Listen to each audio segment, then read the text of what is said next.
to Pete's podcast with former United great Mick, or Mike, whichever one you prefer. I'm not bothered what Mike thinks, what I prefer, so I'll call him Mike Phelan.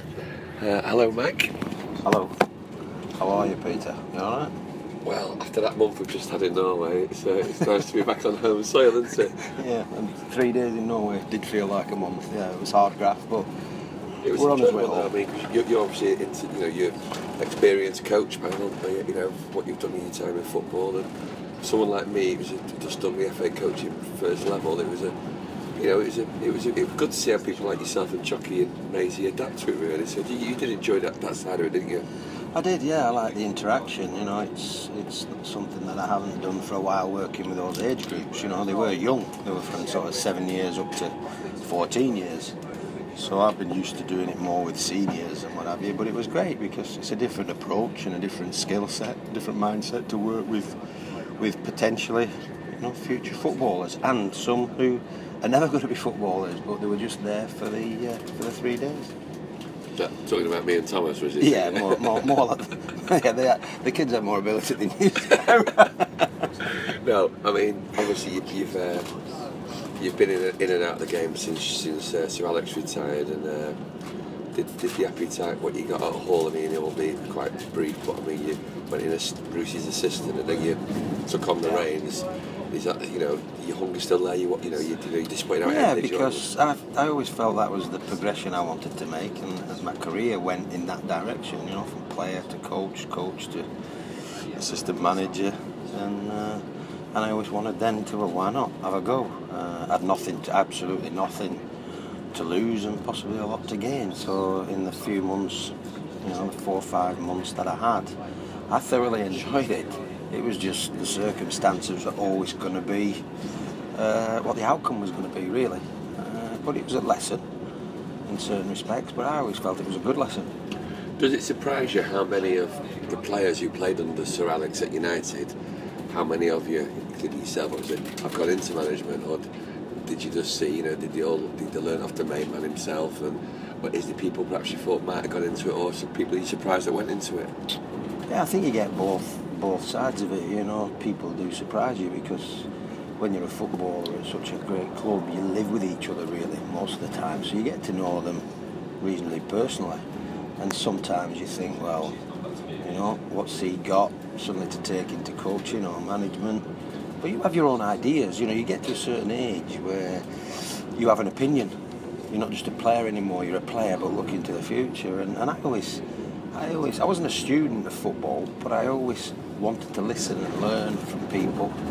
And I had that at Man United, even when I was a player. We had a great, there was 3 or 4 of us who we used to just talk about football and talk about what you'd watched on the TV the night before, and talk that through with coaches at the time, that were there.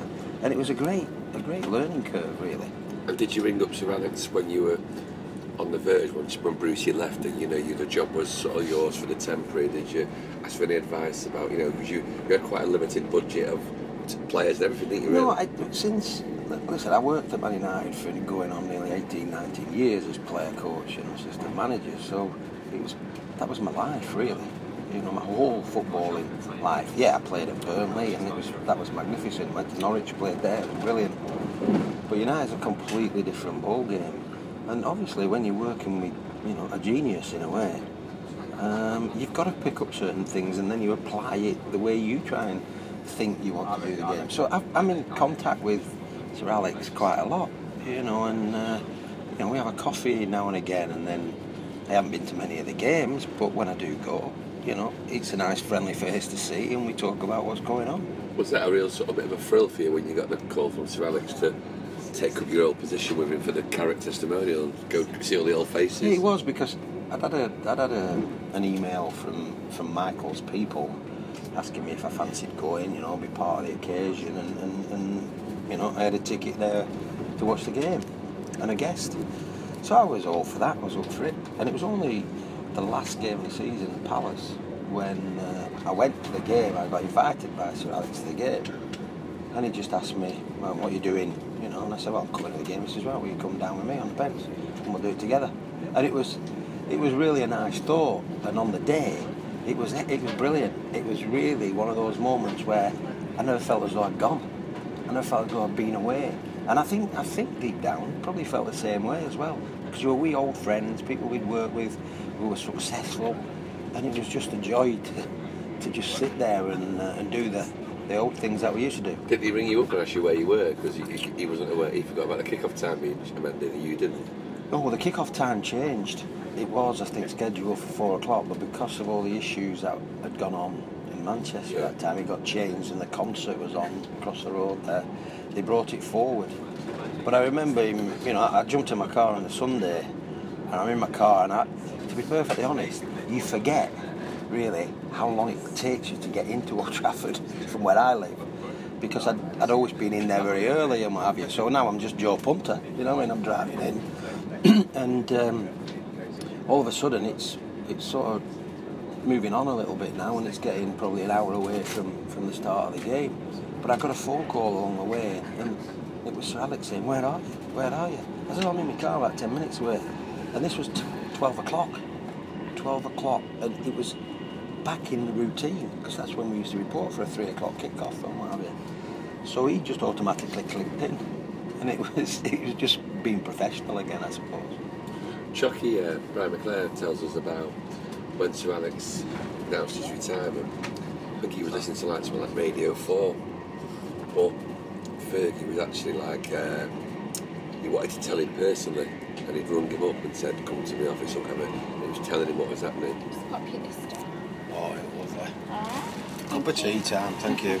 And, I mean, you know, you must have thought it was coming, you knew it wasn't going to last forever, but was it still a bit of a shock when he announced he was going to, because it was sort of creeping out the bag, wasn't it, you know, like people, it was hinting, wasn't it, but no one really knew. Yeah, it's a shock because you're enjoying it so much and you never want it to end. Believe you me, you never want it to end. But we all know that a sell-by date comes and there's, you know, the analogy of, you know, you stop laying the golden egg, the chicken gets its head chopped off and in comes another little chicken, you know. And that's what happened. And I was sort of shocked, disappointed all in one go, but then I knew the reality of it. And I just got on with it, accepted it and moved on. But to come back, you know, having been a player, to come back as a coach, that was like, wow, you know what I mean? And I'd only really been in coaching for, I'd done my badge, got to what was then the top level, your Cat 1 really, it was no pro licence then, it was more your A licence. I got that just as, you know, I was leaving Stockport. And I'm back in coaching at Man United and I'm thinking, wow, here we go. In your time, I want to talk about the first title in 26 years, which obviously you were part of. I mean, I've spoken to some of the other lads from that era. Pete, come on, you in? They don't throw his meal deal in, will you? There you go, thank you very much. You speak... I spoke to some of the other lads about it, about the disappointment in '92 with Leeds winning it. As Brian always says, Leeds did win it, you know, so many fans would throw it away, but did you still think we were that close? It was just, you know, just a matter of tightening your belts and maybe bringing someone in, Eric obviously the catalyst. I mean, because I honestly thought we were never going to win the league after we were lost to Leeds. Well, when I left Norwich, I mean, leaving Norwich, which was fabulous, if I hadn't moved when I moved, I would still be at Norwich. I love the place. It was an excellent place to live. But to get the chance to go to Man United, who weren't particularly pulling out trees at that time, you know, but it was just the club, the tradition. You just thought, well, you have to do this, you have to have a go. And it was everything and more that I achieved there. But when you were with a group of people, and I think it was just probably the rebuilding phase, and I remember Steve Bruce was the year before he went from Norwich to Man U, and it just seemed to be the right thing to do. I was coming back north, back to roughly where I'm from, but you just have a sense of, if this kicks off, it'll be the best thing you ever do. And then we had a bit of an iffy time, you know, it wasn't easy getting results, but you were always being pestered by, well, you'll never achieve anything, you know, you'll never be as good as this team or that team. You're judged against other players as well, historical players, which is you know, the way the club, it tells you what the club's about. And that's a responsibility you have to take on. But when you get close and then you miss out, it's like, well, we told you so. But deep down we had such a belief amongst us as a group and a drive behind us from the manager to break it, you know, to break it. And through disappointment, all we talked about was, right, next time this ain't going to happen, or, you know, and it's easy to say, we're going to do it again, and it's an hard slog. But we did, we got together, we were a hell of a group, a good, tight group of people. We were determined, we were tough, but had some ability as well. And when we got on a roll, it was like, here we go. Didn't exactly start the following season like we were going to go win the league, did we? No. Sheffield United away, Everton at home got battered and drew against Ipswich. But to many people, just coming around Old Trafford, and I think when Fergie took over the reins, you know, he said to Robbo, and he was looking around and going, big club this, big club. He was just like, you know, taking it all in, although he was aware probably on the job he would have left Scotland for. But when he took you, like, you know, he said you came to the ground, you know, did it sell itself to you, or did Fergie tell you what it planned? It was a meeting in the grill room, the old grill room at Old Trafford, empty stadium. Me, Alex Ferguson, Martin Edwards, just talking football, and obviously they wanted him to sign me. But they didn't have to talk to me really, because once I was sat there looking at the place, it was a done deal. You know, he could offer me $2 bob, and I took it, like, you know, because I wanted to go at it. But an empty stadium felt weird, because he felt as though it was loads of thousands of people watching you. Yeah. And it was, you know, that the saying, you know, the theatre of dreams, and it's not far off the mark, because you're sitting there looking out the window in the grill room onto the pitch, and all you see is a groundsman cutting the grass, and you think, I want a bit of that, I'm having a bit of that. Yeah. Yeah. And then the deal was done. I remember going home and just saying, I'm just signing with Man United, love. How about that then? That's quite funny that this was the day you said that Martin Keown, you see him at Old Trafford. Yeah, it was looking back now, it was really surreal in a way, because I had the opportunity to go and talk to Everton as well. There was another club as well, but I didn't want to go south, so Everton, Man United, they made the approaches, and I went actually and spoke to Colin Harvey at Everton first, the same day. So I've gone over to Everton, spoke, but I said to Everton, look, I'm not making my mind, I've got to go and talk to Man United on my way home. So as I get to the car park, Man United, where there's obviously the mega store or the superstore was on the corner then, it wasn't where it was then. Yeah. But you had to park your car and walk across to go in the door and up the grill room where I was meeting them. And as I got on across the car park, who's coming out with the door? Martin Keown. And he was then, so we said, hi, how are you doing? Because we'd come across each other through playing. And I said, oh, what are you up to? He says, oh, I've just had a chat about United. He says, but I'm off to Everton to have a talk with them. So he was going in the opposite direction I was going in. He signed for Everton, I signed for Man U. That's good. So, what actually now is... I think I got the better deal as well, to be fair. I think you did. I think I won a few things. Yeah, definitely. But how do you sort of see what you won as a player with United, I'm talking about now, and compare it to what you achieved at United in the coaching manager's role? You know. Well, there were two different feelings really. When you're a player, if you're a boy, like, you know, most aspiring footballers are, they watch the TV, they see the FA Cup finals, they watch the match of the day, they watch probably the Sunday football and what have you, and you're playing a lot of football as a kid. And you just sat there with your parents, friends, whatever, family, and you're watching an FA Cup final. In them days, an FA Cup final was a whole day event. It started at like 9 o'clock in the morning, and then it followed it all the way through with the teams, meeting the teams at the hotels, and the hotels on the bus, travelling to the ground, getting to the ground. Was your BBC or ITV? I was BBC. We just had a black and white telly. You had colour. But it was the whole thing, you know, and it was like mesmerising, and as you got older and you got a little bit decent at playing football, you start to think, that'd be great, I want to play there, I want to have a do at that. And then, you know, it finally arrives. you finally get an opportunity to do it. And you don't really grasp it until later. You actually know you're there, but you don't know what it means until you've done it. And when you win it, it's like, wow, I'll cross that one off the box. And it takes you back to when you were sat in your best room at home, because everybody had a best room and a sort of a week during the week room where your mum and dad sat and your kitchen were next to it, and then you had a little Sunday room, the best room, at the back of the house. So it all came from that, and from that moment on, that FA Cup win. I'd won a few things before that with Burnley and with Norwich. Yeah. I'd won the leagues with both of those clubs there, the current leagues that we were in. But the FA Cup was like, wow. And it was pivotal in a way to bind us all together as a group at Man United to say, hey, this is special, this is good, now we can go on. And it became that marker, I think, of I want to do it again, want to do it again, want to do it again. And a lot of things came our way then. We just galvanised and we knew we could win something, and then we just pushed on. Obviously additions came along, but we all believed in something then, you see. And we all knew what it meant to everybody else. Not just as footballers, you're representing Man United, fans and everything. And it was remarkable.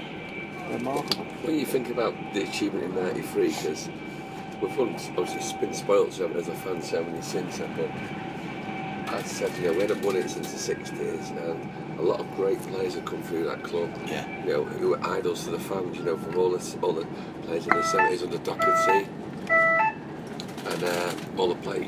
Even like your likes of Norman Whiteside and Paul McGrath, etc. And although they didn't win a title medal, which some to me was unjust, but so really, I mean, just winning that title, and it wasn't the players in 1992, 93's fault that we hadn't won it for that long, but it was really, you could tell what the weight of the whole club it was, couldn't you? But it was like I said, when you join, people would tell you what a great club it was because of the great players and the memories they had of it, and you were always judged against that. It didn't matter who you were, you had to bring something to the table. You had to bring something which, was good enough for everybody to go, he's all right, he'll do. Now, you can do that in a load of different ways, but the one thing that was the biggest strive was to win, because you suddenly realise that's what it was about, winning.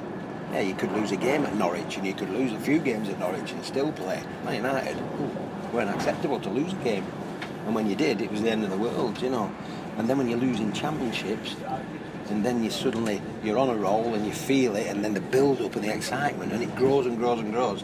It's like, wow, here we go. We've got to do it. I want to ask you about a couple of colleagues. One of them was obviously, you played with him longer, but it's fellow midfielders. It divides opinion amongst United fans because they're both brilliant, inspirational leaders, but putting them on the spot, Keane or Robbo? Yeah, excellent. Totally different. Well, in my eyes, they were totally different.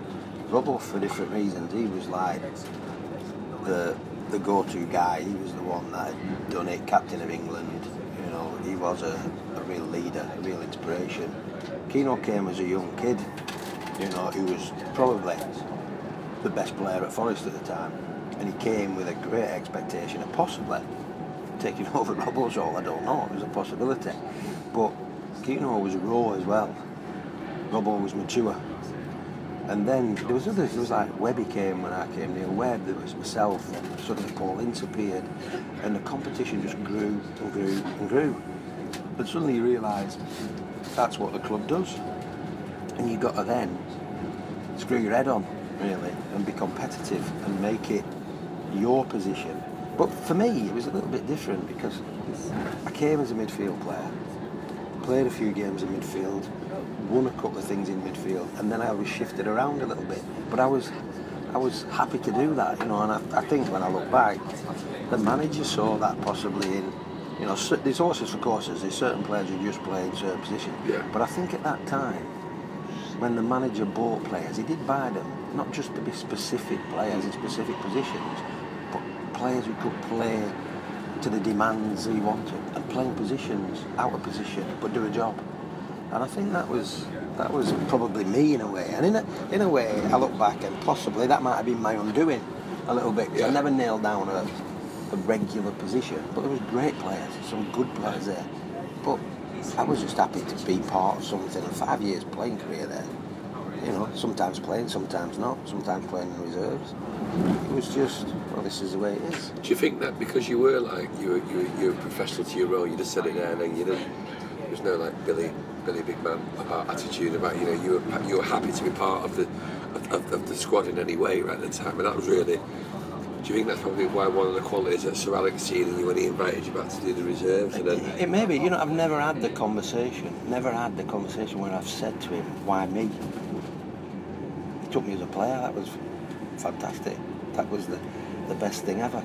And then going in there as a coach of the reserves after Stockport County had sacked me, really. Yeah. I mean, well, I was assistant manager there, they got rid of the manager, and then Stockport wanted me to take the youth team, and I thought, well, hang on, you know, I'm assistant manager, why am I going to the youth team? And then I think the lad who was running the community became manager at Stockport, and I said, I can't have that, you know what I mean, that's not right. So anyway, I left Stockport, and within a month, I got a call saying, come and have a natter with us, you know, come over, let's have a cup of tea, and I'll put you straight on a few things, he said. So I went, and he offered me a job as reserve team coach. And I'm thinking, wow, I've just gone for best thing Stockport ever did for me, to be fair. Yeah. But I went in there, and in 12 months, he shifted me into working as sort of first team coach, Steve McLaren, and then Jim Ryan was there, you know, Kiddo was there. There was a lot going on, but I gained experience pretty quickly. And then obviously that happens. And then you get the next one, which is assistant manager. You know, and you'd serve your time, obviously, and other assistant managers had come and gone. And then he just asked me would I do the role. Do you fancy it? And why wouldn't you? Do you know what I mean? But I've never had an answer to a question, why me? Why have I been a player, a coach, and an assistant manager at probably what most would consider, I would consider, the greatest football club that you could work for. Obviously, Mike, as you know from the whole weekend, I could chat to you, the high legs of you like and each other. But I've got to ask you one final question. Of all the things you've achieved at United, burning desire, people listen to my podcast, so what I know is, what did Fergie actually say after you popped the balloon? Can you repeat it? If I had a penny for every that time that questions, I wouldn't need to go back into football. The funny thing was, it was the game was on, but you could see it on the YouTube stuff, but the game was going on, and you know when something gets fixed in your head, or you see something, and you just follow it. Well, this balloon was really getting inside my nut, like the game was carrying on, but I weren't interested in the game at the time. This balloon, and I kept thinking to myself, if this balloon comes near me, it's getting it, like, you know what I mean, I'm having it. So it bobs along, I grabs it, and I never thought twice about it. And when I watch it, when I've seen it, and I didn't watch it straight after, but people have shown it me since, I literally just pick the balloon up, put it under my foot, and pop it. But when you watch the video, or whatever it was, YouTube, all the staff are watching the game, and it's like a tennis match, they're going, and all of a sudden I hit the balloon. Well, he jumped right out of his seat, honestly, and he just, well, the expletives were unbelievable. And I think I'd only just been assistant manager for about 3 weeks, a month, and I thought it was going to be the shortest career of my life. That's brilliant. Oh, well, thanks for that, Mike, and I hope to see you around anytime soon at United and in more roles. You're welcome.